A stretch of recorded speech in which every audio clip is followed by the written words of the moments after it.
Bismillahirrahmanirrahim. Assalamualaikum warahmatullahi wabarakatuh. Kembali lagi di kesempatan kali ini, saya akan membawakan karya dari Om Ras. Kisah yang sangat kelam, ritual kasugihan. Diperintah untuk menyetubuhi 41 gadis perawan untuk ritual pesugihan. Sebelum kita masuk ke selengkapnya, kita harus berdoa dulu. A'udzu bikalimatillahi tammati min syarri ma khalaq. Bismillahirrahmanirrahim. La yadurru ma'asmihi syai'un fil ardi wa la fis sama'. Wa huwas samiul 'alim. Allahumma shalli 'ala sayyidina Muhammad sallallahu alaihi wasallam. Ini dia selengkapnya.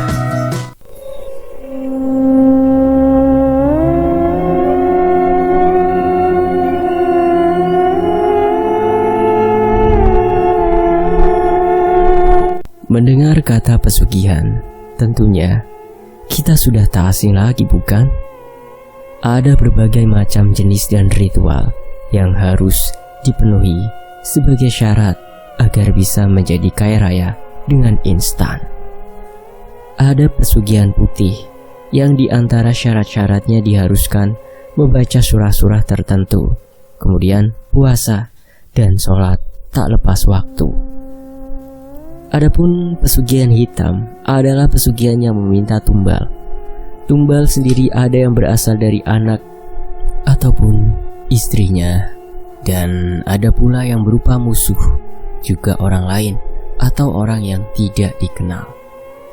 Biasanya tergantung jenis pesugihan dan dukunnya. Jadi yang akan Om Ras ceritakan kali ini adalah pesugihan yang menumbalkan orang lain. Bukan untuk dibunuh, tetapi untuk disetubuhi. Dan syarat utamanya, perempuan yang disetubuhi itu harus yang masih perawan, dan sebanyak 41 gadis perawan. Dan ini dia, kita mulai ceritanya. Di suatu malam, di parkiran tempat depan karaoke, terlihat dua orang pemuda sedang berkelahi adu pukulan. Masing-masing mereka tak ada satupun yang kalah, meski wajah dan mulut sudah berdarah-darah. Orang-orang yang berada di parkiran tersebut tak ada yang berani memisahkan keduanya. Dan tak jauh dari kedua pemuda itu, ada seorang wanita yang menangis histeris, berteriak memohon agar keduanya menghentikan perkelahian fisik tersebut. Namun teriakan si wanita nampaknya tak terdengar sedikitpun oleh dua pemuda yang tengah berkelahi itu. Hingga beberapa saat kemudian datanglah tukang jaga parkir dan menyiram keduanya dengan seember air. Lalu setelah itu ia menarik salah satu pemuda dan membawanya menjauh dari kerumunan orang-orang. "Bikin malu, berkelahi dan berkelahi terus. Mau jadi apa kau, ah?" bentak tukang parkir itu sembari membuka topi hitam yang sedari tadi bertengger di kepalanya. Wajahnya tampan dan memiliki alis yang tebal, bulu mata yang lentik, bibir yang bagus, serta hidung yang mancung. Tatapannya tajam dan sinis. "Dia yang duluan, bang," jawab pemuda yang ternyata adalah adik dari si tukang parkir yang berwajah tampan itu. "Apapun alasannya, aku tidak mau tahu. Yang pasti kau sudah melanggar perjanjian kita. Kau dihukum." "Ah, lalu kau lebih suka jika mati dibunuh orang itu tanpa perlawanan, ah?" kata adiknya. Kau itu masih kecil. Kau tidak tahu apa yang sudah kulewati selama ini untuk membuat kita berdua tetap hidup. Dan kau harusnya jangan selalu membuat masalah untukku." Dengan wajah yang masih berdarah-darah, pemuda tersebut langsung pergi meninggalkan sang kakak sendirian. Tak berapa lama, ia lalu kembali ke tempat parkir untuk melanjutkan tugasnya. Menjelang pukul 2 malam, barulah ia pulang dengan berjalan kaki. Dan saat ia tiba di sebuah gang sempit dan gelap, ada beberapa orang yang menghadangnya. Rupa-rupanya orang itu adalah teman-teman si pemuda yang sempat terlibat baku hantam dengan adiknya. Saya minta maaf atas kesalahan adik saya tadi. Sekali lagi, mohon maaf. Tolong jangan diperpanjang lagi masalah ini. Saya akan berjanji atas nama adik saya tidak akan pernah mencari masalah lagi pada kalian. Cuy! Kau kira dengan minta maaf luka-luka di wajah teman kami ini akan langsung sembuh begitu saja? Kami tidak akan memaafkan, ujar salah satu pemuda yang membawa tongkat kayu cukup panjang di tangannya. Lalu setelah itu, pemuda-pemuda tersebut langsung menyerang si tukang parkir tampan tersebut. Dan mau tak mau ia pun terpaksa melawan. Dan yang namanya juga anak perantauan, pastilah ada pegangan dan kebisaan. Satu persatu pemuda-pemuda itu berhasil ditumbangkan. Setelah semuanya lengah, barulah ia berlari terbirit-birit untuk kabur karena badannya sudah berdarah-darah akibat sayatan benda tajam ataupun terkena paku yang masih menancap pada salah satu tongkat kayu yang digunakan pemuda-pemuda tadi untuk menyerangnya. Saat sudah tiba di depan kantor polisi, barulah ia bisa bernafas lega. Ia duduk di salah satu jembatan kecil yang ada di depan kantor polisi dan mulai membasuh lukanya meski terasa sangat perih. Ia juga minum dari air yang mengalir di bawah jembatan tersebut. Ngilu ia rasakan di bagian rahangnya dan dengan perlahan beranjak untuk pulang ke rumah kosnya. Dan kita berpindah ke sudut pandang tempat yang lain ya. Di sebuah desa yang jauh dari hiruk-pikuk kota kecil tempat kedua kakak beradik tersebut, ada sebuah keluarga kecil yang terdiri dari ayah, ibu, dan anak mereka yang keterbelakangan mental. Keluarga itu merupakan orang-orang pendatang dari berpuluh tahun yang lalu dan tak pernah kembali ke tempat asal mereka selama itu. Mereka hidup dengan mengandalkan uang dari kerjaan sang ayah yang hanya sebagai kuli angkut di sebuah pasar tradisional yang cuma buka 2 kali seminggu. Tapi walau begitu, mereka masih mempunyai tetangga-tetangga penghuni kontrakan lain yang sangat peduli dengan keluarga mereka. Tak jarang, tetangga-tetangganya memberikan beras dan lain-lain untuk mereka bertiga. Pak RT di sana pun kadang-kadang seminggu sekali memberikan sumbangan berupa 5-10 kg beras dan makanan-makanan kecil lainnya untuk mereka. Akan tetapi, sang suami nampaknya tak enak hati jika terus-terusan merepotkan tetangga-tetangganya dan ia pun memilih untuk mengajak anak istrinya untuk pindah ke sebuah desa lain. Karena ternyata di luar alasan tak mau merepotkan tetangganya, sang suami rupanya sudah mendapatkan pekerjaan baru di sebuah kebun karet milik seorang yang kaya raya di desanya. Mereka juga diperbolehkan untuk tinggal di rumah yang dibangun pada perkebunan karetnya tanpa harus membayar sepeser pun. Tentu saja, itu menjadi sebuah kesempatan yang tak boleh mereka sia-siakan. Singkatnya, saat sudah sampai di rumah yang akan mereka tempati, anak mereka tiba-tiba menangis sambil berteriak-teriak tak jelas. Meski ditenangkan pun, ia tetap saja menangis. Ada apa ya? Kok perasaanku tiba-tiba jadi gak enak gini? Aku jadi takut, ucap si istri yang kita sebut saja dengan nama Sari dan suaminya bernama Ateng. Dan Ateng pun menjawab singkat pertanyaan dari istrinya. Maklumlah, anakmu itu kan memang begitu. Rumah itu masih cukup bagus dan halamannya lumayan luas meski dikelilingi pepohonan karet yang tinggi-tinggi.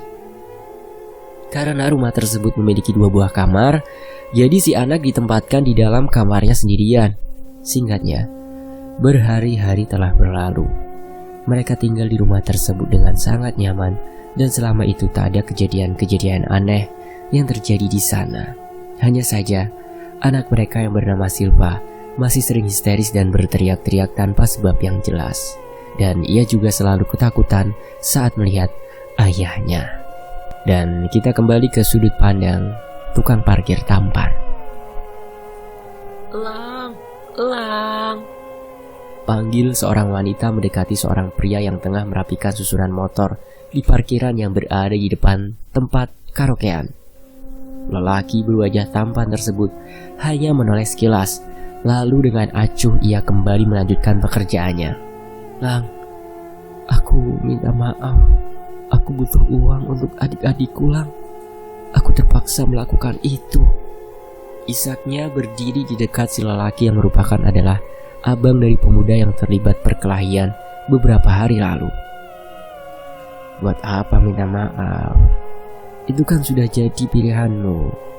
Dan sekarang kita jalani saja seperti yang sudah kita perjanjikan, jawab Lang dengan suara yang sedikit serak. Aku tidak mau seperti itu, Lang. Aku masih ingin bersama kamu, karena untuk melupakanmu terlalu sulit bagiku. Aku mohon kau mengerti. Isak perempuan yang rupanya adalah kekasih Elang. Elang menghela nafas panjang. Ia bimbang dengan keputusannya. Apakah ia harus mempertahankan wanita itu, ataukah memutuskan hubungan dengannya? Karena seperti yang Elang tahu, wanita itu kembali terjun ke dunia hitamnya yang dulu sempat ia tinggalkan saat mulai berpacaran dengan Elang, hanya demi pundi-pundi rupiah. Elang kecewa dengan keputusan kekasihnya dan memutuskan untuk pergi. Namun ia tak tega jika sudah melihat butiran-butiran air mata mengalir di wajah perempuan cantik tersebut. Elang mengusap air mata yang jatuh ke pipi kekasihnya sambil berkata, "Jangan diulangi lagi ya, apapun alasannya," ucapnya lembut. "Jadi kamu memaafkan aku?" Elang mengangguk sambil tersenyum. Wanita cantik itu lalu mengecup pipi Elang, dan saat beberapa kendaraan masuk ke halaman parkir, si wanita ikut membantu Elang untuk mengatur barisan motor tersebut. Hari itu, Elang pulang sekitar pukul 5 sore, karena rupanya teman seprofesi Elang datang lumayan cepat. Dan wanita yang bernama Herni tersebut menyerahkan kunci kendaraannya pada Elang. Lalu mereka berdua pun pulang menuju ke rumah kontrakan Herni. Tidak lupa, mereka singgah di salah satu warung sate dan membungkus 2 porsi untuk dibawa pulang. Sesampainya mereka di rumah kontrakan Herni, terlihat beberapa perempuan yang berada di teras rumah tersebut tersenyum-senyum ke arah Elang. Saat Elang membalas senyum mereka, Herni langsung menarik tangan Elang untuk masuk ke dalam kamarnya. Brak! Suara pintu tertutup dengan keras. "Kan aku sudah bilang kalau jangan balas senyum-senyum mereka. Aku takut nanti kamu malah tergoda sama mereka," kata Herni sedikit manja dan agak marah sedikit. Elang tersenyum. Sifat manja Herni inilah yang sudah ia rindukan seminggu terakhir ini. Herni lalu menyiapkan piring dan air es untuk mereka makan. Mereka bercanda dan tertawa penuh rasa bahagia, karena rasanya sudah cukup lama mereka tak melakukan hal itu lagi. Selesai makan, Elang membersihkan dirinya di dalam kamar mandi milik Herni. Karena Elang sering berkunjung ke sana, jadi ada beberapa lembar baju dan celananya yang berada di dalam lemari baju Herni. Setelah mengenakan baju bersih, Elang duduk sambil menonton TV di atas kasur sembari menunggu Herni yang sedang mandi. Pacaran di antara keduanya bisa terbilang sehat, karena mereka tak pernah sekalipun melakukan hubungan dewasa. Meski Elang tahu siapa Herni dan bagaimana kehidupan masa lalu Herni, prinsipnya cuma satu: jika mencintai, maka jangan pernah merusaknya. Herni merebahkan kepalanya di paha Elang sambil memainkan jari jemari milik lelaki tampan itu. "Kamu dapat salam dari Ines," ucap Herni. Elang tersenyum, lalu mencubit gemas pipi kekasihnya. Dan Elang pun berkata, "Tidak ada yang lain selain kamu di hatiku, sayang," bisik Elang lembut. "Lang, apa kamu serius padaku?" tanya Herni. "Ya, bila tabunganku sudah cukup untuk melamarmu, aku akan segera melamarmu." "Apa pasti?" tanya Herni lagi. "Iya, pasti." Tiba-tiba, obrolan keduanya terpotong oleh suara ketukan pintu kamar. Herni beranjak dan pergi ke arah pintu. Saat ia membuka pintu, ternyata seorang laki-laki yang sedang mabuk langsung menyelonong masuk ke dalam tanpa permisi. Elang mengerutkan keningnya, sementara wajah Herni terlihat gugup. Siapa dia, Her? Tanya Elang. Aku tidak tahu, Lang. Bagaimana mungkin kau tak tahu? Sementara laki-laki itu tahu persis di mana letak kamarmu. Aku kecewa padamu, Her. Aku kira kau tulus padaku, tapi nyatanya sampah. Setelah berkata seperti itu, Elang langsung pergi meninggalkan Herni bersama laki-laki yang berada di dalam kamarnya. Elang tak menyangka jika kisah percintaannya harus berakhir karena pengkhianatan. Air matanya jatuh di sepanjang perjalanan pulang. Namun, kejadian naas menimpanya. Ia tertabrak mobil saat akan menyeberang jalan. Untungnya, pengemudi mobil tersebut adalah orang yang bertanggung jawab dan segera melarikan pria itu ke rumah sakit terdekat. Elang tak sadarkan diri selama seminggu dan hanya terbaring lemah di kasur rumah sakit. Ega, sang adik, terpaksa harus menggantikan kakaknya bekerja di tempat parkir dan berhenti menjadi pengamen jalanan. Minggu-minggu berlalu. Setelah melewati proses pengobatan yang cukup panjang, akhirnya Elang perlahan-lahan mulai membaik. Meski ia berjalan masih harus menggunakan tongkat penyangga. Hari itu, ia sudah bisa keluar dari rumah sakit dan dijemput oleh bapak-bapak yang membawanya ke rumah sakit, sekaligus adalah orang yang telah menabraknya. Kedua kakak beradik tersebut juga diajak untuk ikut bekerja di peternakan sapi dan kambing miliknya yang berada di sebuah desa. Tentu saja, kedua kakak beradik itu menerima tawaran tersebut dengan senang hati, karena akan mendapatkan penghasilan yang tetap setiap bulan atau minggunya. Di perjalanan, mereka melihat pepohonan karet berjajar di sisi kanan dan kiri jalan. Sangat asri dan indah di siang hari. Namun akan terasa menyeramkan bila di malam hari. Seorang bapak yang tengah menyadap karet di dekat jalan nampak menatap lekat ke arah mobil, dan ternyata itu adalah Ateng. Beberapa saat kemudian, mereka tiba di peternakan yang lokasinya lumayan jauh dari perkampungan. Dan bapak juragan peternakan sapi yang membawa Elang dan adiknya pun berkata, "Di dalam rumah itu semuanya sudah saya siapkan. Mulai dari tempat tidur, selimut, makanan, kompor dan selengkapnya. Rumput untuk makanan ternak akan datang sehari sekali di sekitar jam 8 atau 9 pagi. Dan kalian harus memberi makan mereka sebanyak 3 kali sehari." "Baik, Pak. Kami mengerti." "Oh iya, Pak. Sepertinya di sini cukup terawat. Apakah sebelum kami juga ada penjaga lain yang tinggal di sini?" "Iya, kakek Darsim dan nenek Liah juga seorang anak gadis mereka, yaitu almarhumah Zainab." "Almarhumah?" tanya Ega. "Iya, anak mereka sudah meninggal setelah beberapa hari sebelumnya mengaku diperkosa oleh sosok makhluk aneh dengan tubuh tinggi dan berwarna hijau. Tapi entahlah, saya pun tidak percaya dan tidak mengerti dengan hal-hal gaib seperti itu," kata Bapak Juragan. "Meninggalnya di mana, Pak?" "Oh iya, saya harus segera pulang karena sudah ada janji dengan salah satu teman. Semua yang kalian butuhkan juga sudah siap dan lengkap. Jadi, saya permisi dulu ya," katanya seperti sedang menyembunyikan sesuatu dari Elang dan Ega. Setelah bapak itu pergi, keduanya pun masuk ke dalam, melihat-lihat setiap ruangan di rumah tersebut.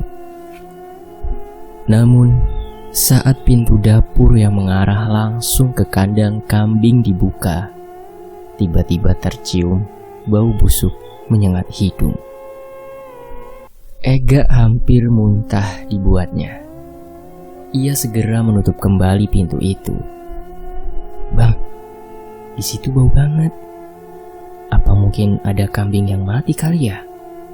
tanya Ega pada abangnya. "Ah, masa? Coba kamu periksa dulu ke sana, Ga," suruh Elang. Setelah beberapa saat, Ega kembali. "Gak ada apa-apa. Kambingnya sehat-sehat semua, Bang." Elang mengangkat bahunya. Karena kondisi Elang yang baru saja pulih. Jadi malam itu Ega lah yang memasak makanan untuk mereka berdua. Sementara Elang masih tiduran di dalam kamar. 2 butir telur ayam ia pecahkan ke dalam piring, lalu dikocok dengan campuran bawang serta garam. Digoreng dengan minyak yang sudah dipanaskan. Ega juga memasak mie instan untuk dijadikan sayur makan malam mereka malam itu. Saat sedang asyik memasak, terdengar suara kretekan lantai yang memang terbuat dari kayu tersebut, dan sesaat kemudian sebuah tangan menyentuh pundaknya. Namun Ega biasa saja karena mengira tangan itu milik Elang, abangnya. "Kenapa bang?" tanya Ega seraya menoleh ke belakang. Dan anehnya, di situ tak ada siapa-siapa selain dirinya sendiri. "Loh?" Ega sedikit kebingungan. Tidak jauh dari tempat mereka tinggal, di rumah yang ditempati oleh Ateng dan keluarganya, anaknya Ateng mengalami penyakit aneh di daerah organ intimnya, dan baru diketahui saat sang ibu menggantikan pembalut kain milik anaknya tersebut. Pak Sutri itu bertengkar begitu hebat, apalagi ketika mengetahui anak gadisnya itu sudah digauli oleh seseorang yang entah siapa. Rupanya ini firasatku tempo hari. Siapa lagi yang memperkosa anak kita kalau bukan kamu? Teriak istri Ateng. Aku benar-benar tidak tahu, Bu. Bukan aku pelakunya. Mana mungkin aku melakukan hal sekeji itu pada anakku sendiri? Jawab Ateng. Lalu siapa? Cuma kamu laki-laki yang ada di sini. Pertengkaran keduanya terhenti ketika Ateng memilih untuk pergi dari hadapan istrinya. Dalam kegelapan malam, ia berjalan tak tentu arah. Selesai makan, Ega dan Elang mengobrol cukup lama. Dan rasanya masa-masa seperti itu sudah lama tak pernah mereka rasakan lagi, dikarenakan keduanya selalu sibuk bekerja hingga tengah malam. Dan sekarang mereka berdua merasa cukup beruntung karena tak lagi harus panas-panasan dan pulang malam, serta tak perlu lagi berkelahi dengan anak-anak jalanan lainnya.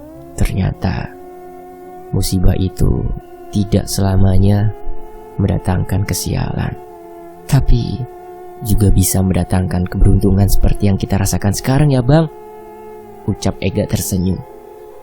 Elang cuma bisa geleng-geleng kepala mendengar ucapan adiknya. Dan tiba-tiba terdengar suara teriakan melengking dari arah luar yang mengagetkan kedua kakak beradik tersebut.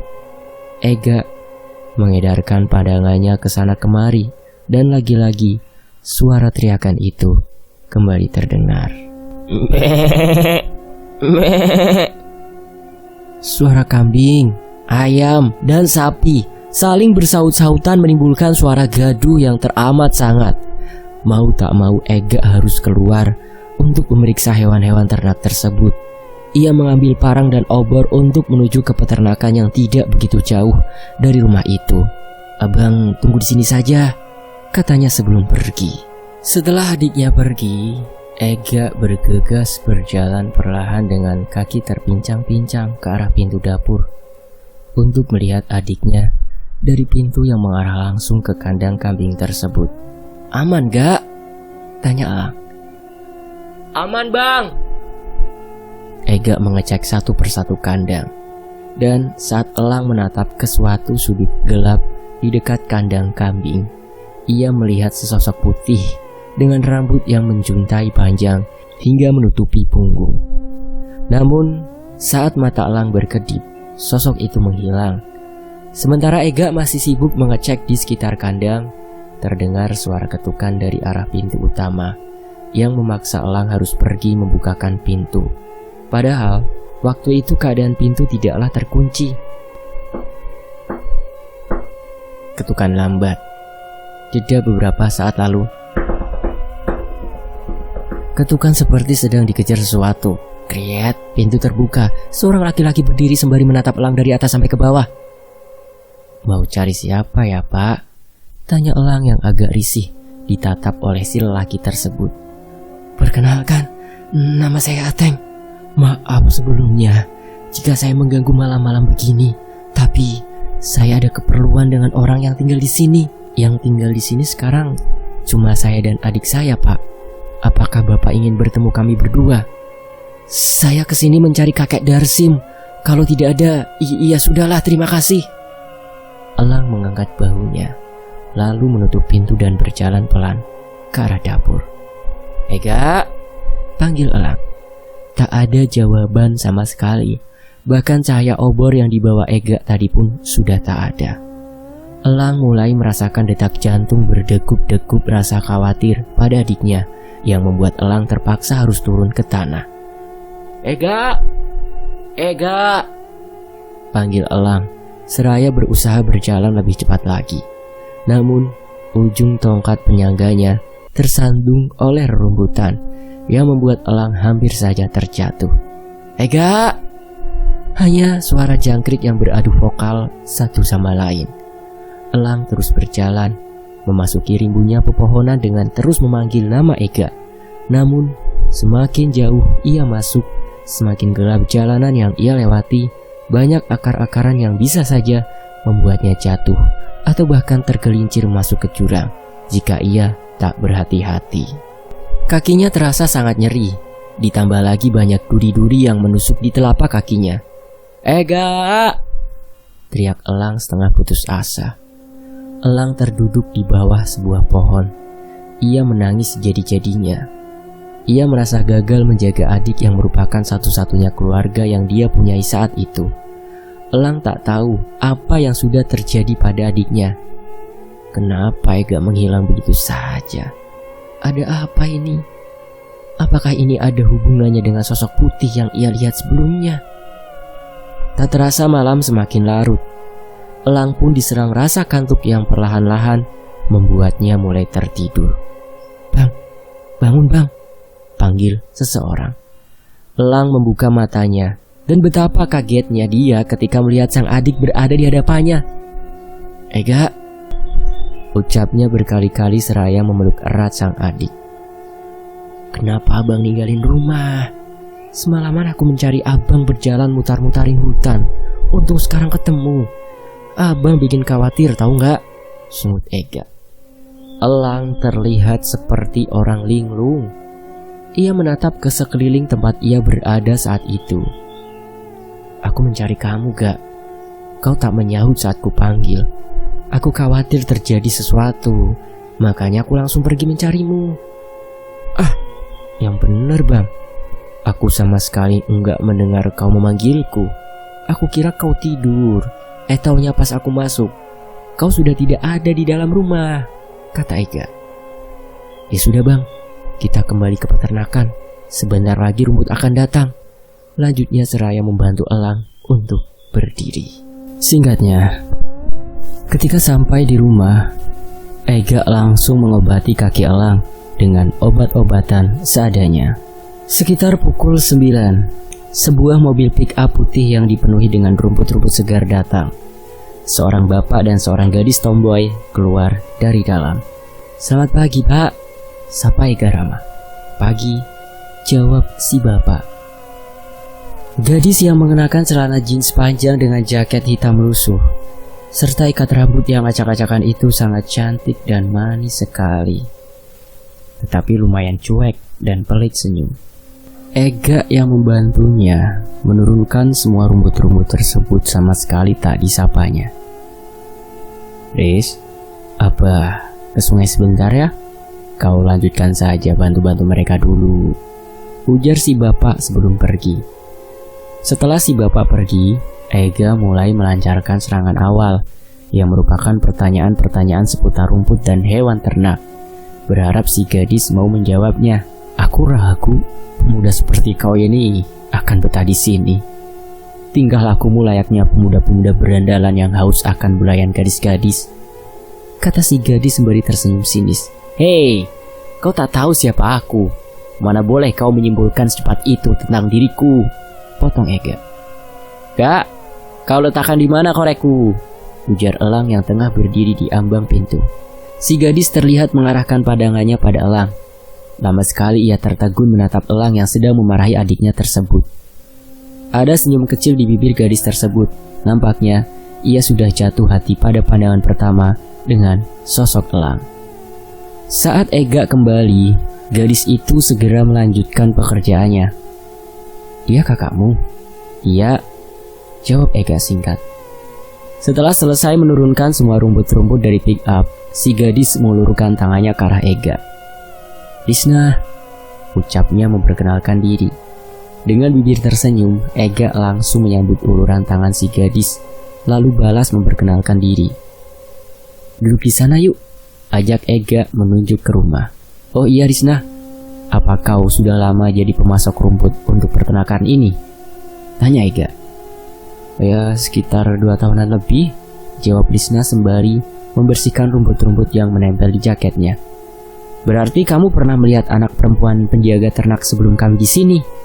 "Iya, dia ramah, baik, juga sangat cantik. Sayang, dia hidup hanya sebentar." "Oh," Ega membulatkan bibirnya. "Kau juga cantik. Sudah berapa usiamu?" "Sepenting itu kau usiaku untukmu." "Ah, enggak, cuma bertanya. Kalau rasanya pertanyaanku membuatmu tak nyaman, tidak usah dijawab." "Bang, kenalin nih bang," ujar Ega memanggil Elang. "Iya," jawab Elang dari dalam rumah, namun tak juga kunjung keluar. "Maaf ya, abangku itu emang seperti itu, orangnya cuek, apalagi kalau sama cewek." Risna hanya tersenyum kecil menanggapi perkataan Ega. Dan setelah beberapa saat mengobrol kesana kemari, bapak-bapak tadi datang lalu mengajak Risna untuk pulang. Setelah selesai memberi makan semua hewan ternak, Ega langsung membersihkan dirinya sebelum masuk ke dalam rumah. Sementara Elang sedang memasak nasi di dapur, sesekali ia terlihat melamun menatap buih-buih gurakan atau mendidih di dalam panci nasinya. "Bang, tolong ambilkan handuk," panggil Ega seketika membuyarkan lamunannya. Singkat cerita, malam pun tiba. Hening suasana malam itu membuat Ega mengantuk. Apalagi setelah semalaman ia tak tidur, ditambah lagi siang harinya seharian disibukkan mengurus hewan ternak. Perlahan-lahan Ega mulai terlelap. Sementara Elang masih duduk di teras rumah dengan ditemani secangkir kopi dan musik alami yang tercipta dari suara-suara binatang malam di kejauhan. Anehnya, udara yang awalnya dingin malah perlahan-lahan mulai memanas. Elang mengipas-ipaskan tangannya di sekitar wajah. Ia melihat ke sekeliling. Banyak sekali kelap-kelip kunang-kunang mengitari pepohonan. Dan suasana bertambah aneh ketika tak satu pun lagi terdengar suara binatang-binatang malam seperti jangkrik ataupun gonggongan anjing liar di kejauhan. Hembusan angin dingin dari arah depan membawa aroma-aroma tak sedap. Beberapa kali Elang menghembuskan nafasnya, berharap agar bau yang mengganggu pernapasannya itu sedikit berkurang. Bau ini seperti bangkai, gumam Elang sembari menutup hidungnya. Karena dirasa bau busuk tersebut tak juga hilang, akhirnya Elang memutuskan untuk masuk ke dalam rumah. Ia merebahkan dirinya sambil mengipas-ngipas tubuhnya dengan tutup toples. Perlahan-lahan tapi pasti, matanya mulai terpejam-pejam. Di antara sadar dan tidak, Elang merasa seperti sedang diendus oleh sesuatu di bagian wajahnya. Namun, saat ia melihat membuka matanya, tak ada siapapun di sekitarnya. Merasa itu hanyalah mimpi, akhirnya Elang kembali melanjutkan tidurnya. Dan kali ini, saat ia mulai tertidur lagi, Elang mulai mendengar suara seorang wanita yang tengah bernyanyi di dekatnya. Dengan agak kesal, Elang pun membuka matanya sembari bangun. Di sudut ruangan, ia melihat seorang wanita mengenakan gaun berwarna putih yang sedang duduk menghadap dinding. "Kau siapa?" tanya Elang.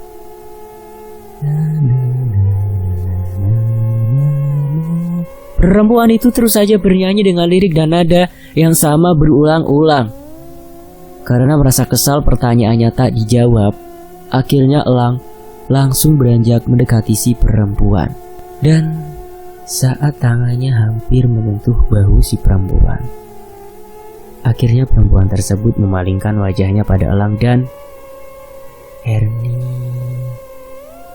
Perempuan itu tersenyum dan beranjak berdiri. Ia mendekati elang yang terus berjalan mundur. Dan saat tubuh elang terpojok ke dinding, perempuan tersebut meneriaki elang. "Kenapa kau tinggalkan aku?" teriaknya dengan suara lantang. Kulit wajahnya perlahan-lahan terkelupas dan berdarah. Kedua bola matanya pun pecah dan cairannya mengenai wajah elang. Wajah Herni benar-benar menjadi tak berbentuk. Hanya menyisakan tengkorak yang memiliki sedikit rambut. Dan tiba-tiba, jerit elang terbangun dari tidurnya. Saat tahu yang ia alami hanya sebuah mimpi, elang menghela nafas lega.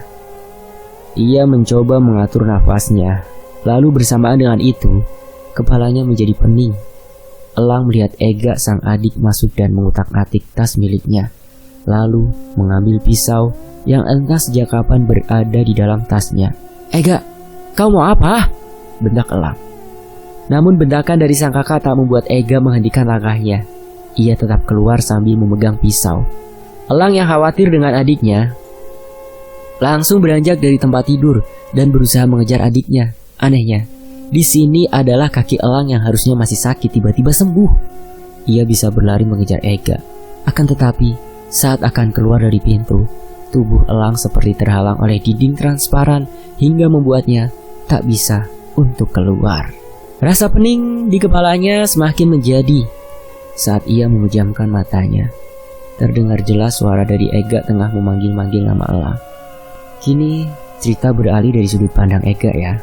Oke, seperti ini. Setelah berhasil mengikat tubuh elang dan menyiramnya dengan air, Ega berusaha menyadarkan sang kakak yang seperti sedang kerasukan tersebut. Segala cara yang ia ketahui sudah ia terapkan untuk menyadarkan si kakak, tapi nampaknya sama sekali tak membuahkan hasil. Saat elang kembali mengamuk dan hampir berhasil melepaskan ikatan di tubuhnya, Ega terpaksa harus menampar sang kakak dengan sangat keras. Plak! Darah segar mengalir dari bibir elang. Sesaat kemudian, elang merasa seperti tubuhnya ditarik oleh sesuatu dengan sangat kencang dan "Syukurlah kau sadar, Bang," ujar Ega. Beberapa kali elang mengerjap-mengerjapkan matanya, berharap kalau semuanya sudah kembali normal. "Ega?" "Iya, Bang, aku Ega." Setelah merasa itu benar-benar abangnya, Ega pun langsung melepaskan ikatannya. "Ada apa? Kenapa aku diikat?" Beberapa pertanyaan keluar dari mulut elang. Ia nampak bingung dengan apa yang sebenarnya terjadi. "Abang tadi mengamuk, bahkan hampir saja membunuhku. Lihat abang dengan sengaja melukaiku nih," jawab Ega sembari memperlihatkan lukanya. Elang menggeleng. Mana mungkin ia melakukan kekerasan kepada adik kesayangannya itu. Beberapa kali elang memukul-mukul kepalanya dengan tangan, berharap akan mengingat apa yang sudah terjadi. Namun tak satu pun yang ia ingat selain kejadian yang ia alami di mimpinya tadi. Aku tidak ingat. Aku gila. Aku benar-benar sudah gila," ujar elang, semakin kuat memukul-mukul kepalanya. "Bang, sudah bang. Aku tidak menyalahkan abang," bentak Ega sembari menahan kedua tangan elang. "Aku merasakan hal-hal aneh setelah tinggal di sini. Bahkan rasanya aku hampir gila," ucap elang dengan suara serak. "Bukan kau saja, Bang. Jujur, aku juga merasakan keanehan-keanehan itu. Apa mungkin sesuatu yang mengganggu kita itu ingin menyampaikan sesuatu pada kita? Perempuan itu mirip Herni.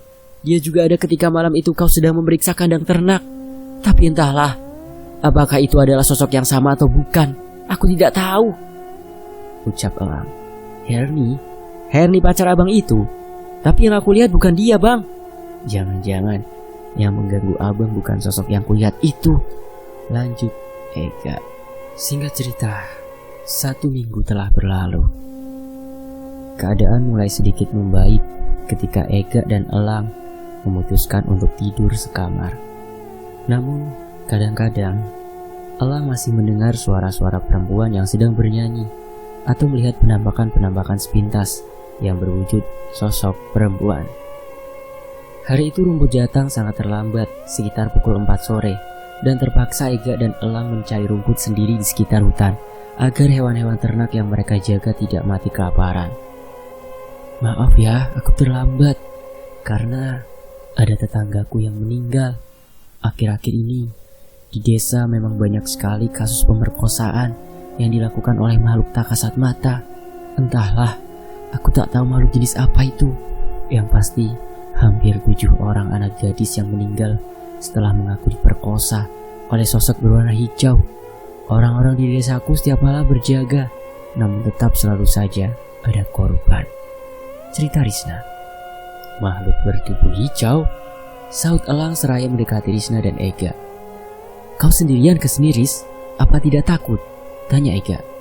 Aku takut, tapi mau bagaimana lagi? Kami bertahan hidup dari sini, sementara ayahku sakit. Jawab Risna sembari memalingkan wajahnya. Ia tak mau air matanya yang jatuh terlihat oleh Ega dan Elang. Risna, kau tadi mengatakan makhluk hijau. Apa jangan-jangan itu adalah sebuah pesugihan? Aku punya teman, orang luar pulau. Kata dia, di tempatnya ada pesugihan yang namanya kolor ijo. Dan syaratnya itu, korban memang harus diperkosa. Tapi tidak ada syarat korban itu harus perawan. Sementara yang kau katakan tadi hanya anak gadis yang menjadi korban, kata Elang. Kau mengada-ada bang. Kalaupun memang ada jenis pesugihan seperti itu, mana ada di Kalimantan, saut Ega. Kau lupa kasus babi ngepet di desa B, tuyul, pocong, kuntilanak. Gak ada yang gak mungkin, gak. Ega menghela nafas panjang. Lalu kalau benar yang kamu katakan, apa ada cara untuk menghentikan semua ini? Tanya Risma. Elang menggeleng pelan. Aku tidak tahu, Ris, jawabnya. Risna menghela nafas, lalu tanpa berkata-kata, ia segera memulai pekerjaannya untuk menurunkan semua rumput yang ia bawa ke tanah. Saat akan pulang, Ega disuruh abangnya untuk ikut bersama Risna guna menemani gadis tersebut. Tidak usah gak, aku berani. Lagi pula masih sore, nanti kau tidak bisa pulang, ucap Risna. Ega akan mengantarmu sampai keluar ke jalanan. Dari situ Ega akan pulang dengan berjalan kaki, potong Elang. Risna mengangguk dan keduanya pun naik ke dalam mobil pick up yang perlahan mulai meninggalkan halaman. Elang segera membereskan rumput-rumput untuk hewan ternak.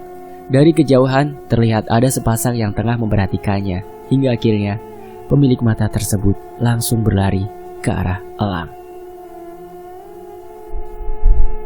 Elang yang kaget refleks menjatuhkan rumput-rumput yang ia bawa dan segera memasang kuda-kuda. Namun setelah melihat seorang ibu-ibu yang datang, akhirnya Elang menarik nafas lega. Mau cari siapa ya, Bu? Tanya Elang pelan. Tolong anakku, isapnya. Memangnya anak ibu kenapa? Diperkosa. Mendengar kata diperkosa, Elang terlihat panik. Di mana anak ibu sekarang? Di rumah. Sekarang ibu tunjukkan rumahnya di mana? Ibu-ibu yang ternyata adalah Sari, istrinya Ateng, itu pun langsung bergegas lari menuju ke rumah perkebunan karet yang ia tempati bersama anak dan suaminya. Diikuti oleh Elang yang juga ikut berlari. Meski kakinya belum sembuh total, rasa sakit dan nyeri di kakinya tak lagi ia hiraukan. Singkatnya, mereka sampai di rumah yang ditempati oleh keluarga Ateng. Saat Elang masuk ke dalam rumah, matanya tertuju pada seorang laki-laki yang tempo hari pernah datang ke rumah peternakan. Dan terlihat anak dari Ateng dan Sari sudah dalam keadaan tak bernyawa. Ibunya menangis jadi-jadinya, sedih, sakit, sesak. Semua yang ia rasakan saat itu berubah menjadi satu dalam tangisan. Nafas Elang turun naik. Ia tak bisa berkata-kata, dan hal yang paling memilukan adalah ketika jenazah anak mereka diangkat. Kasurnya sudah dipenuhi dengan darah dan nanah, membuat sesak Elang yang menyaksikannya. Pasangan suami istri tersebut lalu menyalahkan satu sama lain. Mereka berkelahi saling bentak tanpa memperdulikan Elang yang ada di situ. Diam! Teriak Elang. Orang tua macam apa kalian ini, ha? Hanya bisa saling menyalahkan. Anak kalian tak akan bisa hidup kembali walau kalian berdua bertengkar sampai saling bunuh sekalipun, bentak Elang. Keduanya terdiam. Malam itu, mau apa sebenarnya Bapak datang mencari kakek Darsim? Tanya Elang. Karena anak gadis mereka juga diperkosa. Aku ingin tahu apakah yang terjadi pada anakku sama dengan yang terjadi pada anak mereka. Hanya itu, jawab Ateng. Kaulah yang memperkosa anakku, teriak Sari tak terkontrol. Aku ayahnya, mana mungkin aku berbuat seperti itu pada anak kandungku sendiri, balas Ateng. Sudah, sekarang aku tanya, apa alasan ibu menuduh kalau ayahnya sendirilah yang telah memperkosa anak kalian? Karena setiap melihat ayahnya, anakku selalu ketakutan, histeris, jawab ibu korban. Elang berpikir sejenak, lalu beberapa saat kemudian ia berkata, apa kalian tahu kalau di desa banyak sekali kasus pemerkosaan terhadap anak gadis yang kemungkinan pelakunya sama? Saya menaruh curiga kalau sebenarnya ada yang melakukan pesugihan kolor ijo di kampung ini. Pesugihan? Gumam Ateng dengan nafas yang turun naik tak beraturan. Keesokan harinya, saat Risna datang ke peternakan mengantar rumput, Elang langsung menghampirinya. Bisakah kau antar aku ke kota? Tanya Elang. Maksudmu? Tanya Risna tak mengerti. Bisa atau tidak? Ujar Elang balik bertanya. Risna terlihat bingung, tidak tahu harus menjawab apa. Tapi jelaskan dulu, untuk apa ke kota? Ucapnya kemudian. Aku ingin menemui temanku. Ada yang perlu kubicarakan, penting sekali. Iya, tapi masalahnya apa dulu?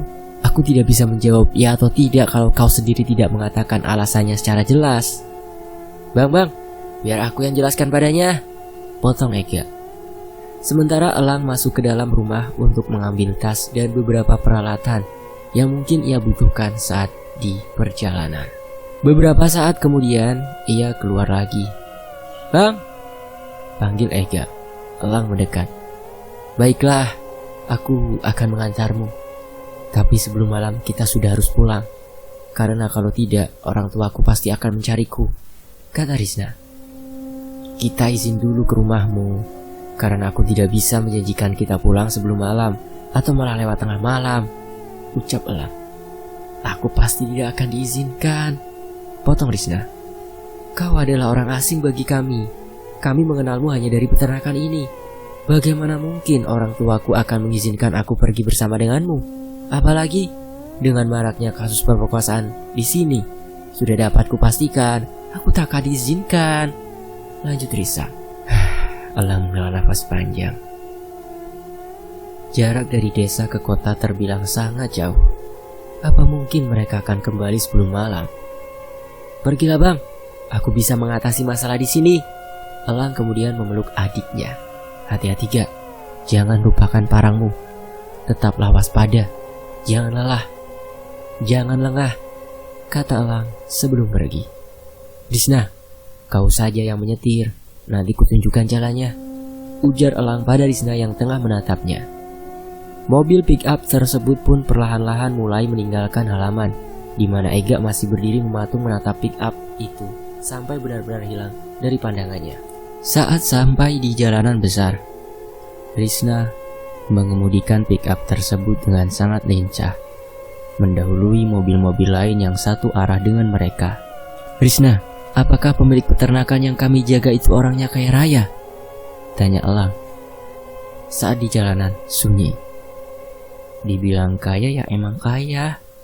Tapi ada satu lagi pengusaha karet yang sangat kaya, melebihi bos kalian itu. Namanya Pak Warto. Rumahnya paling besar di desa. Sawah yang ia miliki saat ini berhektar-hektar luasnya. Bahkan semua orang yang bekerja di tempatnya dibuatkan rumah masing-masing. Dulu aku pernah ingin ikut bekerja pada Pak Warto, namun Aku takut saat berada di rumahnya. Besar, tapi terkesan menyeramkan. Cerita Risna sembari bergidik. Apa jangan-jangan Pak Warto itu yang melakukan pesugihan kolor ijo, Ris? Risna mengerutkan keningnya, sementara matanya tetap fokus dengan jalanan di depan. Aku rasa tidak mungkin, Lang, karena dia yang sangat berambisi untuk menangkap pelaku pemerkosaan. Dan dia juga yang membayar orang-orang di desa untuk berjaga-jaga setiap malam. Jawab Risna. Ya bisa saja kan itu hanya kedok. Jangan berburuk sangka nggak baik, potong Risna. Saat di persimpangan ada sebuah truk besar melaju kencang dan hampir menabrak pick up yang dikemudikan Risna. Tapi untungnya Risna dengan cepat menghindar hingga tidak terjadi apa-apa pada keduanya. Ya Tuhan, hampir saja kita mati, ucap Risna. Wajahnya terlihat pucat sekali. Yakinlah Ris, bahwa kita akan baik-baik saja dan selamat sampai ke tujuan, kata Elang. Meski jauh dalam hatinya, Elang juga merasakan takut dengan apa yang baru saja terjadi itu. Singkat cerita, akhirnya pick up yang dibawa oleh Risna dan Elang tersebut sampai di sebuah rumah kos-kosan. Elang turun, kakinya melangkah pelan menuju kamar paling ujung yang bernomor 12 tersebut. Lama sekali Elang mengetuk pintunya, namun tak ada siapapun yang membukakan pintu. Mau cari siapa? Tanya seorang pemuda pada Elang. Orang yang tinggal di sini adakah? Sudah pindah sekitar 2 hari yang lalu, jawab pemuda tersebut. Astaga, kamu tahu kemana pindahnya? Tidak tahu, dia tidak bilang apa-apa. Wajah Elang nampak sangat kesal. Pencariannya dari jauh ternyata tak membuahkan hasil. Dengan langkah gontai, ia menghampiri Risna. Temanku sudah pindah. Lalu bagaimana? Tanya Risna. Kita coba ke rumah Mang Sidik, semoga beliau bisa bantu. Ya sudah, jawab Risna pelan. Mobil pick up pun kembali meninggalkan halaman kos-kosan dan melaju di jalanan yang mengarah jauh dari kota. Sekitar hampir 1 jam perjalanan lebih, mereka mulai memasuki kawasan jalan yang di kiri dan kanannya terdapat hamparan padi-padi yang masih hijau. Stop Ris, rumahnya di sana. Kita hanya bisa berjalan kaki ke sana. Tak banyak bicara, Risna langsung menepikan mobil tersebut lalu turun. Risna tersenyum melihat hamparan padi-padi yang masih hijau. Lalu keduanya berjalan di galangan sambil sesekali mengobrol serius. Sekitar beberapa menit berjalan, akhirnya mereka sampai di rumah yang berada di tengah sawah milik Mang Sidik tersebut. Keduanya disambut dengan hangat dan ramah oleh Mang Sidik dan istrinya. Lalu, tanpa basa-basi, Elang langsung mengutarakan maksud kedatangannya ke tempat itu. Aku juga pernah mendengar ritual pesugihan itu, Lang, ucap Mang Sidik. Masalahnya, Mang, di desa yang saya ceritakan tadi, sudah banyak sekali gadis-gadis perawan yang jadi korban. Apakah Amang tahu bagaimana cara menangkal atau menyudahi semua teror itu? Tanya Elang. Cari dan tangkap pelaku ritual tersebut, Lang. Dengan begitu teror akan berakhir dan tak akan ada lagi korban yang berjatuhan. Caranya, Mang? Tanya Risna memberanikan diri. Konon, kolor ijo sangat takut dengan bambu kuning, dan kita bisa membuat penangkalnya dari bambu kuning tersebut. Kalian pasti tahu bambu kuning kan? Kata Mang Sidik. Iya Mang, saya tahu, jawab Elang. Sementara Risna menggeleng pelan. Di desaku tak ada bambu seperti itu, Lang, ucap Risma. 3 kilometer dari rumahku ini ada banyak sekali bambu kuning. Kalau kalian mau, ambillah sebanyak yang kalian butuhkan. Nanti bambu-bambu itu ditaruh di depan rumah ataupun pintu agar makhluk tersebut tidak berani masuk. Elang mengangguk. Kalau begitu, kami berdua minta bambu kuning yang tadi Amang katakan saja. Kebetulan, teman saya ini membawa pick up, jadi kami bisa digunakan untuk membuat cukup bambu-bambu itu, kata Elang. Baiklah kalau begitu, jangan buang waktu lagi. Lebih baik kita segera berangkat sebelum malam, ujar Mang Sidik. Singkat ceritanya, Elang, Risna, dan dibantu Mang Sidik sudah berkali-kali mengangkut bambu-bambu kuning yang mereka tebang ke dalam pick up. Meski jarak yang mereka tempuh cukup jauh, namun kedua anak muda itu nampaknya begitu semangat sehingga mampu melawan rasa lelahnya. Menjelang Isya, barulah pekerjaan mereka selesai. Saat akan pamit pulang, Mang Sidik malah memukul punggung Elang dengan bambu tamiang. Sontak Elang menjerit kesakitan, yang tentu menarik perhatian Risna. Buka bajumu, suruh Mang Sidik yang mau tak mau terpaksa harus dituruti oleh Elang. Masih dalam kebingungannya, Elang merasakan Mang Sidik menempelkan tangannya di punggung Elang, lalu seperti sedang mengambil sesuatu, kemudian melemparnya. Sudah, kalian boleh pergi, ucap Mang Sidik kemudian. Elang menatap Risna yang juga terlihat kebingungan. Kami pamit pulang, Mang. Nanti kapan-kapan kami akan kemari lagi. Terima kasih ya, Mang, sudah membantu kami, ucap Elang dan Risna bersamaan. Sama-sama. Semoga kalian berhasil menangkap pelakunya ya, Elang. Mang Sidik tersenyum seraya melambaikan tangannya. Perlahan-lahan, pick up yang dikemudikan Risna itu pun membelok dan meninggalkan tempat tersebut. Jalanan malam itu begitu lengang. Tak banyak percakapan antara keduanya. Kau lapar, Ris? Tanya Elang saat mereka melewati warung tenda di pinggir jalan. Rasa takut akan dimarahi ayahku lebih kuat ketimbang rasa lapar kulang, jawab Risna sambil tersenyum. Maaf ya, Ris, aku melibatkanmu dalam masalah ini. Tapi aku berjanji akan membela kamu. Jika nanti orang tuamu marah, aku siap memasang tubuhku jika ayahmu ingin memukulmu, ucap Elang lembut. Raut wajah Risna seketika berubah malu-malu. Sikap tomboynya mendadak hilang. Ia begitu salah tingkah mendengar ucapan Elang, laki-laki yang sudah dari awal pertama telah mengambil hatinya. Stop, sebentar, Ris, tolong, ada sesuatu yang menggigit punggungku, ujar Elang, seraya memperlihatkan punggungnya pada Risna. Ya Tuhan, punggungmu memarlang, membiru. Kenapa bisa begini? Kata Risma bergetar. Mungkin kena rotan Mang Sidik tadi, Ris, jawab Elang seraya menutup kembali punggungnya. Tapi tadi pukulan Mang Sidik pelan sekali, Lang. Mana mungkin bisa membekas seperti ini, bantah Risna yang memang lihat kejadian tadi. Elang tak bisa berkata-kata. Apa yang dilihat Risna sangat jauh berbeda dengan Elang yang rasakan saat Mang Sidik memukulnya tadi. Rasanya seperti dipukul dengan kekuatan penuh. Bisa bayangkan sendiri betapa sakit dan pedihnya terkena pukulan rotan yang dipukulkan dengan sekuat tenaga. Kau tak apa, Lang? Masih sakitkah punggungmu? Tanya Risna nambah khawatir. Sudah tidak, jawab Elang singkat. Sengaja ia berbohong agar Risna tetap fokus mengemudi.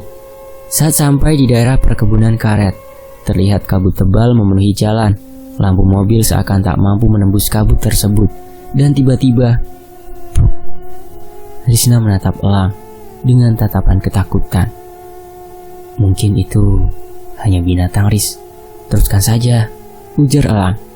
Sembari menghela nafas panjang, Risna terus melajukan mobilnya hingga keluar dari kabut. Saat akan berbelok ke arah peternakan, secara kebetulan cahaya lampu mobilnya mengarah ke pinggir jalan. Dan di sana berdiri sesosok laki-laki misterius mengenakan celana pendek berwarna hijau tanpa mengenakan baju. Dada Risna bergerak turun naik dengan cepat. Ia sangat ketakutan melihat sosok tersebut. Ah, ucapnya. Iya, aku juga melihatnya. Jangan berhenti, Ris. Aku ada di sampingmu. Elang terus mengelus-ngelus tangan Risna untuk menenangkan gadis itu. Saat sampai di peternakan, terlihat 2 buah sepeda motor terparkir di halaman rumah. Itu ayahku, Lang, ucap Risna bergetar. Tenang, jangan gugup.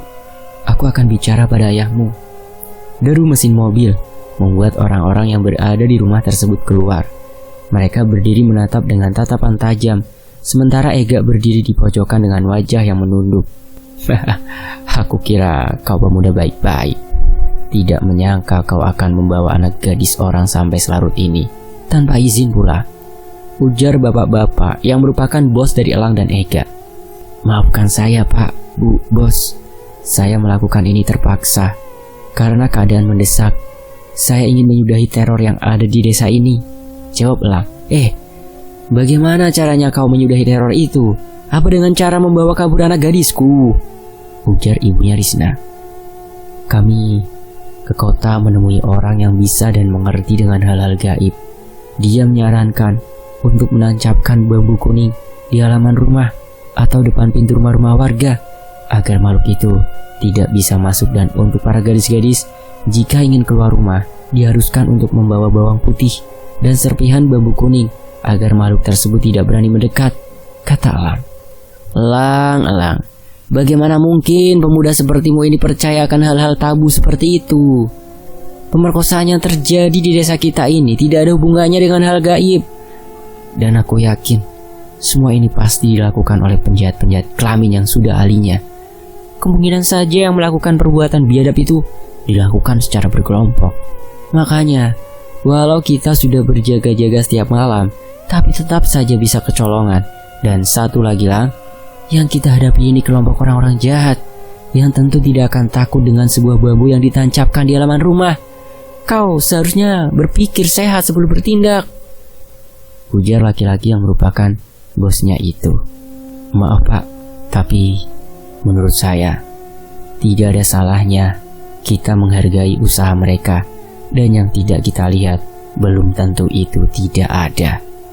Lagi pula, kalau memang usaha mereka ini berhasil, maka desa kita juga yang akan kembali aman, dan jika tidak, kita tak rugi.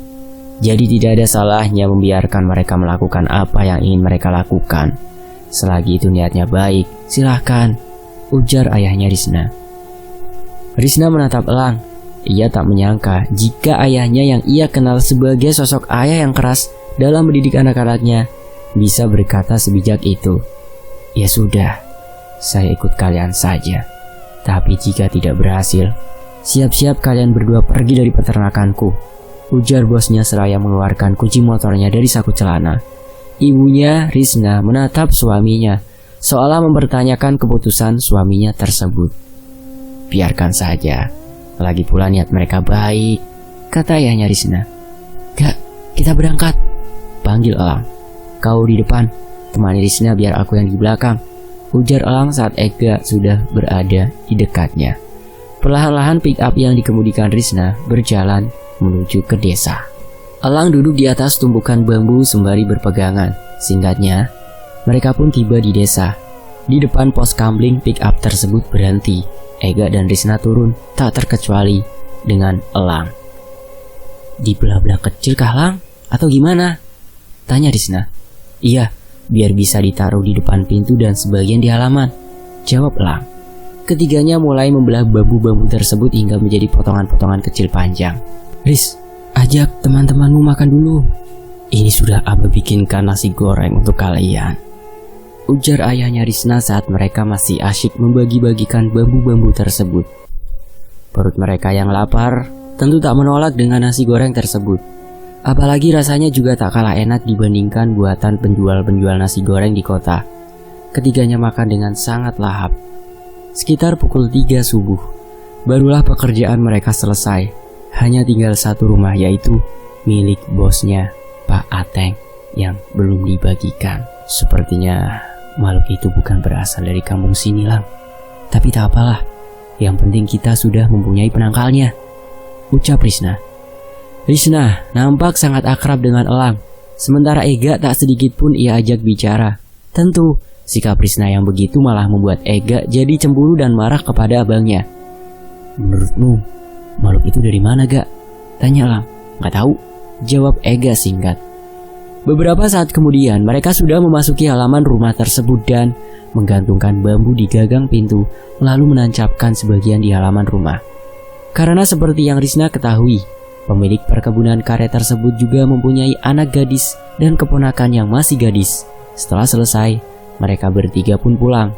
Risna pulang ke rumahnya, sementara Elang dan Ega terpaksa harus menunggu sampai pagi di pos kamling. Kau suka sama Risna kan, Bang? Tanya Ega. Tentu saja, orangnya baik begitu, jawab Elang. Sukanya lebih sekedar teman kan? Tanya Ega lagi. Maksudmu? Apa abang ada niatan untuk memacarinya? Hah, ya benar saja kau ini Ga. Mana mungkin. Sudah aku capek. Mau tidur dulu barang sebentar. Ujar Elang seraya merebahkan tubuhnya di atas tikar anyaman yang ada di pos kamling tersebut. Kulihat dari sikap Risna padamu tadi, sepertinya kalian berdua sudah ada hubungan tertentu. Apa benar begitu? Ah, apa kau ini? Tak bisa diam ah. Aku capek. Pengen tidur sebentar pun diganggu. Kalau mau bahas masalah perempuan nanti saja. Bentak Elang yang sudah mulai memejamkan matanya. Ega yang masih labil itu pun akhirnya emosi dan malah mengajak duel abangnya. Jangan kekanak-kanakan seperti itu Ga. Aku ini abangmu. Kalau kau menganggap aku ada apa-apa dengan Risna, itu sama sekali tidak benar. Aku sudah menganggap dia seperti teman sekaligus adikku. Tidak ada hubungan apa antara aku dan dia. Lagi pula aku sudah tak kepengen lagi pacaran-pacaran seperti itu, yang ujungnya hanya saling menyakiti. Ujar Elang sembari mendorong Ega. Ega termenung. Ia mengingat kilas balik kehidupan mereka berdua dulu. Elanglah yang menjadi sosok ayah, juga sekaligus ibu bagi Ega. Ia rela dipukuli teman-teman seprofesinya demi sesuap nasi yang ia bawa pulang untuk Ega. Dan tak seharusnya hanya gara-gara perempuan, Ega malah menantang berkelahi dengan kakaknya itu. Tapi, untuk meminta maaf, Ega merasa sedikit gengsi. Akhirnya, keduanya pun tertidur dengan tubuh saling memunggungi satu sama lain. Sekitar pukul 8 pagi, Risna dan juga ayahnya datang. Risna memberikan rantang berisi makanan untuk keduanya. Elang yang awalnya ramah pada Risna malah menjadi cuek dan pelit senyum pada gadis itu. Lang, panggil Risna. Iya, jawabnya tanpa menoleh dan tetap asyik mengunyah makanannya. Kau marah padaku? Marah? Tidak. Ega yang duduk tak jauh dari abangnya itu pun mendehem. Abangku gak marah sama kamu Ris, dia marah padaku. Bang, masalah tadi malam, aku minta maaf ya, kata Ega. Saut Elang sembari mengangguk. Beberapa saat setelah selesai makan, Elang diajak ayahnya Risna untuk berbicara secara empat mata dengannya sambil berjalan-jalan. Betulkah yang Risna ceritakan tentang makhluk itu, Lang? Tanya ayahnya Risna memulai percakapan. Iya pak, kata Mang Sidik, memang begitu. Saat aku lewat di jalan depan rumahnya, bambu yang kalian taruh di rumah besar pemilik perkebunan karet itu sudah mereka cabut dan dibuang ke sisi jalan. Dibuang? Gumam Elang. Tapi bisa jadi mereka mengira bambu-bambu yang kami taruh di rumah mereka itu hanya ulah dari orang-orang iseng. Lagi pula, mereka kan tidak tahu. Dan juga kami tidak meminta izin sebelumnya tadi malam pada pemilik rumah tersebut, ujarnya. Ya, kurasa juga begitu. Karena tidak mungkin rasanya keluarga itu melakukan pesugihan. Singkat cerita, matahari semakin meninggi ketika mereka sampai di peternakan. Saat Risna dan ayahnya pulang, kedua kakak beradik tersebut langsung membersihkan diri ke sungai lalu tidur. Elang masih tertidur ketika Ega sudah bangun untuk memberi makan hewan ternak dengan rumput.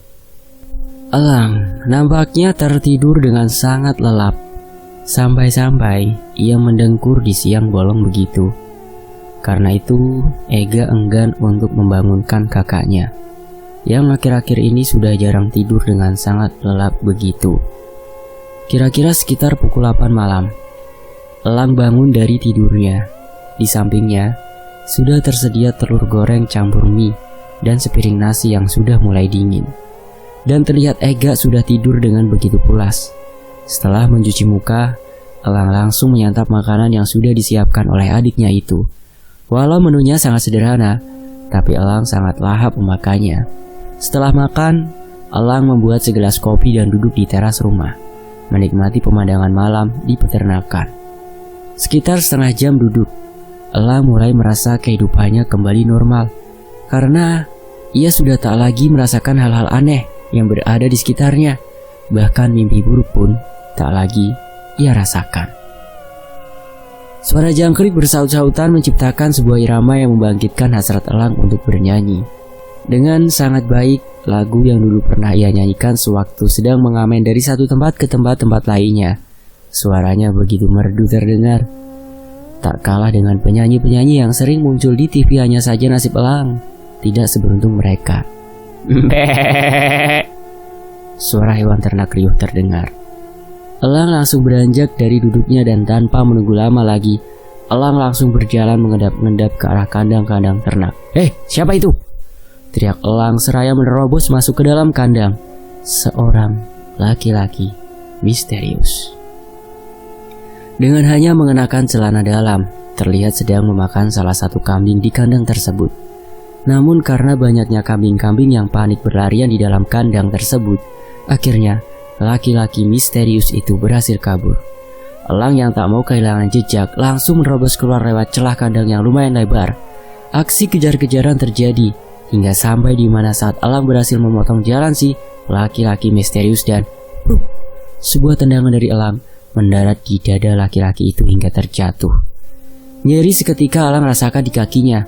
Namun karena sudah terbiasa dengan kehidupan yang keras, Elang sama sekali tak menunjukkan rasa sakitnya. "Siapa kau sebenarnya?" bentak Elang seraya berusaha membuka tangan si laki-laki misterius yang menutupi wajahnya. Elang menampar tangan orang itu sampai terdengar erangannya. "Perlihatkan wajahmu, setan!" bentak Elang yang sudah sangat emosi. Namun meski wajahnya sudah terbuka, Elang masih kesulitan untuk mengenalinya karena wajahnya dipenuhi darah dan juga bulu-bulu. Elang menyeret laki-laki yang telah ia buat pingsan itu menuju ke arah rumah peternakan. Sesampainya di rumah peternakan, Elang langsung berteriak memanggil Ega, adiknya. "Ada apa, Bang?" tanya Ega yang masih mengucek-ngucek matanya itu. "Lihat, orang ini membunuh satu kambing di kandang. Untung aku dapat menangkapnya. Coba kalau tidak, habis kita dimarahi bos," ujar Elang seraya mengikat laki-laki misterius di tiang teras. "Motifnya apa, Bang? Kok bisa?" tanya Ega. "Ambil air dulu gak? Aku penasaran dengan orang ini," suruh Elang. Ega langsung bergegas masuk lagi ke dalam rumah untuk mengambil air di dapur. Dan setelahnya, ia berikan seember air tersebut pada Elang. Piur! Elang menyiramkan air itu tepat di wajah orang itu hingga ia tersedak. "Abang kenal dengan orang ini?" tanya Ega. Elang menggeleng. "Gak kenal. Kita tunggu sampai pagi. Siapa tahu Risna mengenali orang ini," ujar Elang. Kambing yang sudah mati dengan bagian perut sudah lenyap itu diletakkan oleh Ega di dekat laki-laki misterius. Sementara Elang terus menanyai orang itu dengan sedikit memaksa dan ancaman. Namun, meski begitu, orang tersebut tak juga mau buka suara. "Kau bisu atau apa? Jawab pertanyaanku!" bentak Elang. "Sudah, Bang, jangan dipaksa. Kita biarkan saja sampai besok pagi. Siapa tahu Risna kenal," kata Ega seraya menggandeng Elang untuk masuk ke dalam rumah. "Jangan ditinggal, Gak. Nanti dia kabur." Keesokan harinya, Risna dan ayahnya datang untuk mengantar rumput. Ayah Risna nampak kaget ketika melihat seseorang terikat di teras rumah peternakan yang ditinggali oleh Elang dan Ega tersebut. "Ada apa ini, Lang?" "Gak. Ini kambing dibunuh dan dimakan hidup-hidup oleh orang ini, Pak. Saya berusaha sekuat tenaga tadi malam untuk menangkap setan ini. Sampai-sampai kaki saya pun kambuh lagi sakitnya," jawab Elang. Ayahnya Risna mengangkat wajah si lelaki misterius yang tengah menunduk tersebut. "Wanto?" kata ayah Risna nampak terkejut setelah tahu siapa orang itu. "Bapak kenal?" "Bukan kenal lagi, Lang. Orang ini sering berbuat ulah di desa ini," saut Risna. Wanto, kenapa kau memakan kambing ini hidup-hidup, tanya ayah Risna. "Aku disuruh, Pak," jawab orang yang terikat itu. "Siapa yang menyuruh? Bodohnya kau mau disuruh memakan hewan yang masih hidup begitu," ujar ayah Risna seraya memukul kaki laki-laki bernama Wanto tersebut. "Ampun, Pak, ampun. Saya dibayar mahal untuk melakukan ini semua, Pak." "Kalau begitu katakan siapa yang menyuruhmu," bentak Elang. Pak, jawabnya gugup. "Hah? Kau jangan mengada-ada, Wanto. Mana mungkin orang terpandang seperti beliau itu menyuruhmu melakukan hal seperti ini?" bentak ayah Risna. "Sumpah, Pak. Sumpah demi apapun. Saya memang disuruh oleh beliau. Saya tidak bohong," isak Wanto. Kalau begitu, ayo kita buktikan sendiri. Kita berangkat ke rumahnya, ujar ayah Risna. Siapa itu, Pak? Ris? Tanya Elang. Itu ya rumahnya paling besar di desaku. Rumah paling terakhir yang kita berikan bambu kuning, jawab Risna. Ayo Lang, kita bawa dia ke rumah pemilik perkebunan karet itu.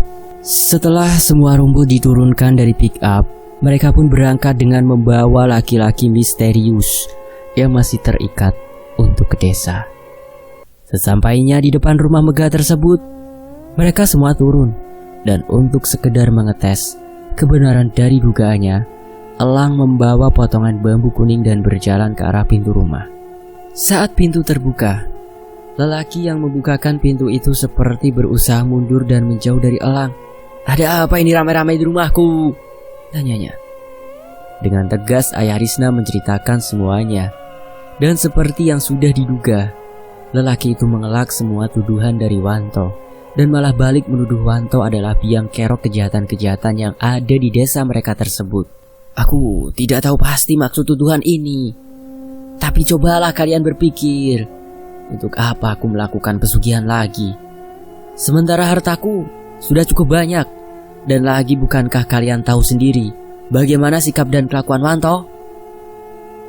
Lalu kenapa bambu yang kami taruh di rumah Bapak malah dibuang? Tanya Lang. Oh, jadi kalian yang menaruhnya. Aku tidak tahu fungsi dan gunanya bambu kuning itu. Makanya aku buang saja. Andai serumpun sudah pasti kutanam untuk menambah tanaman hiasanku, jawabnya. Kalau begitu, simpan bambu ini Pak, untuk ditaruh di rumah ataupun di depan pintu, biar makhluk yang sedang meneror desa ini tidak berani masuk, ucap Elang seraya menyerahkan bambu tersebut. Dan anehnya langsung diterima oleh laki-laki tersebut. Ia menimang-nimang bambu itu di tangannya. Aku kira kau akan melakukan kekerasan di rumahku. Maaf jika aku sudah berpikir yang tidak-tidak terhadapmu. Elang tersenyum. Lalu setelah berpamitan, mereka pun pergi ke rumah Pak RT untuk mengadukan apa yang sudah dilakukan oleh Wanto. Namun saat ditanya, Wanto tetap mengatakan kalau pemilik perkebunan karet itulah yang membayarnya untuk melakukan hal tersebut.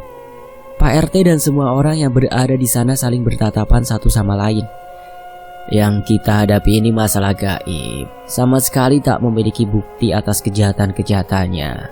Setelah aku pikir-pikir, apa tidak sebaiknya kita satu desa ini kumpulkan uang saja untuk mendatangkan orang pintar ataupun orang yang paham dengan hal gaib seperti ini, kata Pak RT. Bagus juga itu Pak, biar kita tidak terus-terusan saling curiga satu sama lain, sahut ayah Risna. Paman, aku punya usul. Bagaimana kalau Mang Sidik saja yang diundang kemari? Orang yang kami datangi kemari dengan Elang, ujar Risna. Boleh. Apa kalian mau menjemput orang itu kemari? Tanya Pak RT. Saya mau, jawab Risna cepat. Sementara Elang menatap Ega seolah meminta persetujuan. Berangkatlah Bang, aku di sini saja, kata Ega sembari tersenyum tipis. Kau yakin tak mau ikut? Iya Bang. Singkatnya setelah menempuh perjalanan yang cukup jauh, akhirnya mereka sudah berada di rumah Mang Sidik. Baiklah, kalau memang aku dipercaya untuk ke sana, kata Mang Sidik. Setelah mereka makan, Mang Sidik pun berpamitan dengan istrinya untuk pergi bersama dengan Elang dan Risna. Perjalanan menjadi sedikit menegangkan, apalagi ketika Mang Sidik menceritakan alasan tentang apa yang ia lakukan terhadap Elang kemarin. Kau mendapatkan kiriman Lang dari seorang perempuan. Sosok itu berwujud perempuan dengan gaun putih dan wajah yang tak memiliki kulit atau rupa atau bentuk, hanya tengkorak yang sedikit memiliki rambut. Makhluk itu dikirim untuk membuatmu gila, cerita Mang Sidik. Risna bergidik. Namun begitu, ia tetap fokus untuk menyetir. Saya pernah mengalami mimpi yang berada di dalam mimpi, Mang. Semuanya terasa aneh. Bahkan adik saya bilang kalau saya mengamuk dan hendak melukainya. Padahal saya sungguh tidak merasa melakukan hal-hal itu, kata Elang. Mang Sidik tersenyum. Kau dikendalikan makhluk itu, Lang. Untungnya kau cepat kemari, jadi aku bisa membantumu. Dengan izin Tuhan tentunya, kata Mang Sidik. Tak terasa mereka akhirnya sampai di desa. Tepat di jalan depan rumah Pak RT mereka turun. Mang Sidik disambut hangat oleh orang-orang di sana. Malam ini aku akan ikut berkeliling di desa ini. Kurasa malam ini makhluk itu akan kembali mengincar salah satu gadis di desa ini, ujar Mang Sidik membuat para ibu-ibu nampak khawatir. Aduh, yang benar saja. Kalau begitu lebih baik kita pulang saja, Bu, Ibu, ujar salah satu ibu-ibu yang berada di situ.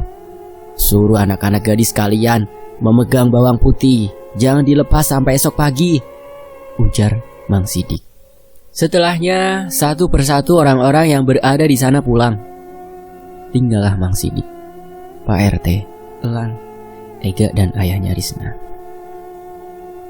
Malam itu saat akan bersiap-siap berangkat ke pos kamling, Mang Sidik mengeluarkan sesuatu dari dalam tas burunya. Benda berbentuk botol berisi minyak berwarna hitam itu ia oleskan ke tangan dan alisnya. Setelah semua orang yang akan ikut ronda itu sudah kumpul, Mang Sidik membagi menjadi 3 kelompok yang di dalamnya berjumlah masing-masing 3 orang. Sementara Pak RT dan 1 orang warga lainnya disuruh untuk berjaga-jaga di pos kamling. Kalau kalian melihat sesuatu yang mencurigakan, kejar dan tangkap. Pukul dia dengan daun kelor ini, ujar Mang Sidik seraya membagi-bagikan daun kelor yang ia bawa. Lalu ketiga kelompok itu pun berangkat ke arah yang saling berlawanan. Kelompok 1 ada Mang Sidik dan 2 warga. Kelompok kedua ada Ega, ayah Risna dan warga lainnya. Sementara kelompok ketiga ada Elang dan 2 warga. Setelah sekitar sepersekian menit di perjalanan, salah satu orang kelompok Elang mengaku melihat sesuatu di rimbunan kebun singkong. Lalu dengan penuh keberanian, Elang masuk ke kebun singkong tersebut diikuti 2 orang warga yang juga satu kelompok dengannya. Namun setelah dicari-cari, tak ada apapun di sana. Hanya ada jejak kaki yang memiliki jari-jari yang sangat besar dan panjang. Dan entah milik siapakah jejak kaki tersebut. "Ah!" teriakan salah seorang warga dari dalam rumah yang dilewati oleh Ega dan yang lainnya, membuat mereka bertiga segera berlari ke arah rumah. "Tolong! Tolong! Tolong!" teriakan semakin menjadi dari dalam rumah yang membuat ayah Risna menyuruh Ega untuk segera mendobrak pintu. Brak! Entah karena kuat di hadapan calon mertua atau karena memang pintunya sudah rusak, dengan sekali dobrakan saja pintu kayu itu berhasil terbuka. Di dalam sebuah kamar terlihat seorang ibu-ibu dan anak gadisnya yang sudah setengah telanjang berada di sana. Tanpa aba-aba, Ega langsung melompat turun dari jendela dan berlari mengejar sesuatu yang ia sendiri pun tak tahu seperti apa wujudnya. "Woi, siapapun itu, berhenti jadi pengecut! Kalau kau berani hadapi aku, bangsat!" teriak Ega dengan nafas yang ngos-ngosan. "Keluar, hadapi aku, akan kupotong kelamin sialanmu itu, setan!"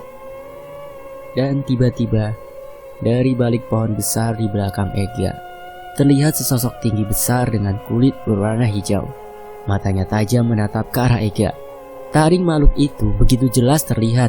Suaranya membuat Ega menoleh, dan beberapa saat kemudian Ega berjalan mundur. Ia menelan ludahnya yang tiba-tiba terasa getir. Ega teringat dengan apa yang dikatakan Mang Sidik tadi sebelum berangkat. Ia pun memegang kuat-kuat bambu serta daun kelor yang ada di tangannya. "Ayo kemari kau setan hijau menjijikan," tantang Ega seraya memperlihatkan apa yang ia pegang. Sosok itu tetap tak bergeming. Ia diam saja di tempatnya berdiri. Kertak-kertak suara terdengar yang entah berasal dari mana. Namun tiba-tiba tubuh Ega terhempas beberapa meter ke belakang, dan secara bersamaan sebuah pukulan telak mengenai kakinya yang membuat Ega menjerit kesakitan. Seorang laki-laki merebut bambu dan daun kelor yang berada di tangan Ega lalu melemparnya jauh-jauh. Ega terbatuk.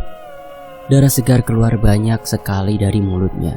"Ya Tuhan, tolong saya," ucap Ega bergetar. Itu adalah doa pertama baginya setelah bertahun-tahun terakhir tak pernah lagi melakukan hal itu. Dan entah bagaimana, Ega bangkit. Ia berusaha menghindari serangan-serangan dari lelaki yang memukulnya tadi. Namun beberapa kali Ega terkena pukulan di bagian punggung dan perutnya, hingga Beberapa saat kemudian, Elang dan juga beberapa warga lainnya datang ke sana melihat adiknya berdarah-darah dan terluka-luka seperti itu. Ia langsung menghajar orang tersebut dan warga pun juga tak tinggal diam. Mereka ikut memukuli lelaki itu dan menyeretnya ke desa. Serta yang lebih mengejutkan, lelaki itu ialah orang terpandang di desa mereka yang memiliki berhektar-hektar luasnya perkebunan sawit dan persawahan. Elang memapah Ega dengan dibantu oleh seorang warga. "Bang, kalau aku mati, tolong jaga Risna," ucap Ega terbata-bata. "Shh, kau jangan bicara seperti itu, bodoh. Kau pasti bisa bertahan hidup. Kau itu kuat gak? Aku yakin itu," jawab Elang tak mampu membendung air matanya. Sesampainya di pos kamling, Ega langsung dibawa ke rumah Risna untuk diobati. Sementara Pak RT dan beberapa warga lainnya terus mengorek pengakuan dari si pemilik perkebunan karet tersebut.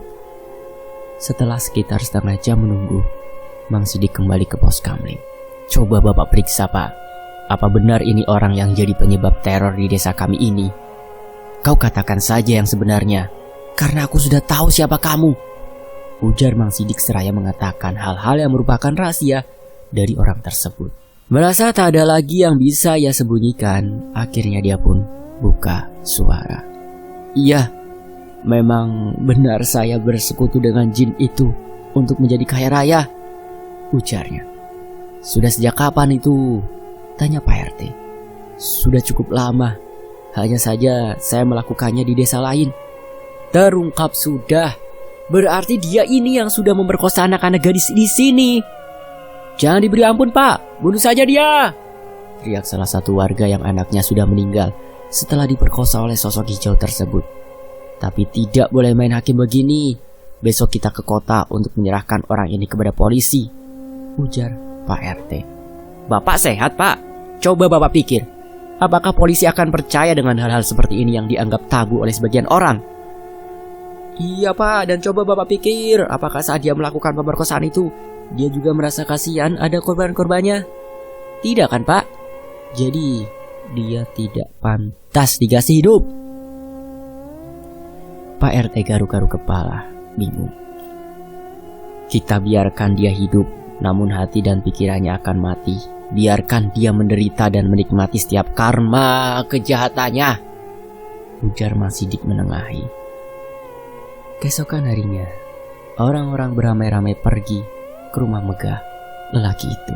Mereka menghancurkan setiap sudut rumah hingga tak bersisa. Sementara keluarga lelaki tersebut menangis melihat orang-orang desa yang secara beramai-ramai merusak rumahnya sampai tak bersisa. Tak ada lagi rumah megah di sana, hanya ada puing-puing kosong yang berserakan. Surat-surat tanah dan perkebunannya dibakar habis hingga tak bersisa. Setelah itu mereka sekeluarga diusir dari desa. Dan selepas itu, tak ada lagi yang tahu bagaimana kabarnya keluarga tersebut. Sementara Ega sudah mulai perlahan-lahan sembuh, ia selalu ditemani oleh gadis cantik dan imut sepupu dari Risna. Nampaknya Ega juga sudah mulai tertarik dengan gadis tersebut. "Bang, boleh aku pinjam uang tabunganmu?" bisik Ega di suatu malam.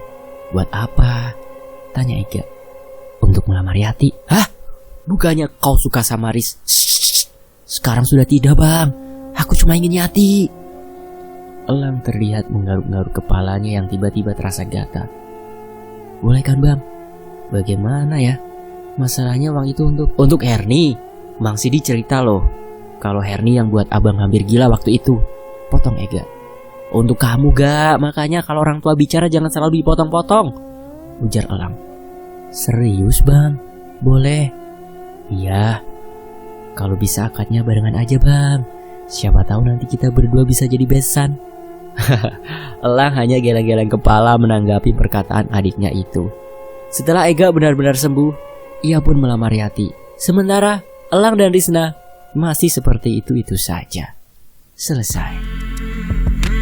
Alhamdulillahirabbil alamin. Semoga teman-teman bisa mendapatkan hikmah dari cerita ini ya. Buang negatifnya.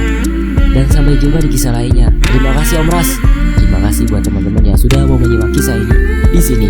Sampai jumpa di kisah lainnya, tetap di Fakta Sejarah. Wassalamualaikum warahmatullahi wabarakatuh.